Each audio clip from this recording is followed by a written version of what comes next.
नूतन जिलापाल लक्ष्मीपुर ग्रस्त विभिन्न उन्नयनमूलक कार्य तदारख। कोरापुट जिला लक्ष्मीपुर ब्लॉक रे रविवार दिन नूतन जिलापाल भी कीर्ति भाषण लक्ष्मीपुर ग्रस्त कर विभिन्न उन्नयनमूलक कार्य तदारख करथिले।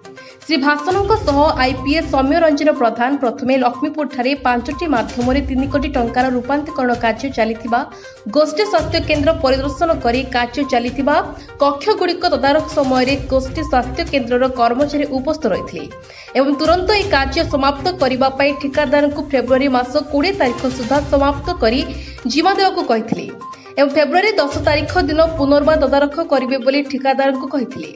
गोष्ठी स्वास्थ्य केन्द्र पर लक्ष्मीपुर सांगान्य उच्च विद्यालय ठारे ओडिशा खनि निगम द्वारा निर्माण होइथिबा नूतन विद्यालय कोठा परिदर्शन करथिले। ए परिदर्शन समय लक्ष्मीपुर गोष्ठी शिक्षा अधिकारी कैलाश चंद्र बेहेरा और एबीओ विभूति भूषण टाकरी और शिक्षक शिक्षयित्री उपस्थित रही जिलापाल को पुष्पगुच्छ दे स्वागत संबर्धना जणाइथिले। जगन्नाथ महाप्रभु को पूजार्चना करी मंदिर चतुर्थ पार्श्व परिदर्शन करी देखिथिले एवं बुर्जा पंचायत रे रहिथिबा आश्रम परिसर रे निर्माण होइथिबा नूतन श्रेणी गृह तदारख करथिले और लक्ष्मीपुर ठारे रहिथिबा चर्च ठारे निर्माण होइथिबा गृह देखिबा परे लक्ष्मीपुर महाविद्यालय रे श्रेणी गृह देखि ओडिशा खनि निगम द्वारा निर्माण होइथिबा वर्ज्य वस्तु परिचालना केन्द्र बुली देखिथिले एवं लक्ष्मीपुर ठारे ओडिशा खनि निगम द्वारा 2टी बैटरी चालित गाड़ी चली जद्वारा अलिया आवर्जना लक्ष्मीपुर बसस्टाण्ड ठारे भर्ती होई रहउछि ताहा किपरि परिष्कार रहिबो एवं अधिक अलिया नबा पई आउ गाड़ीर आवश्यक रहिछि बोली सांबादिक शरत नायक कहिथिले।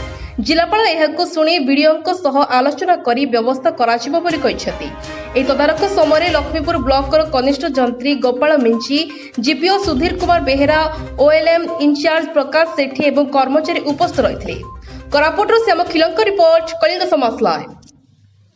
कलिंग समाज लाइव आमे सब बेले आपनक साथरे।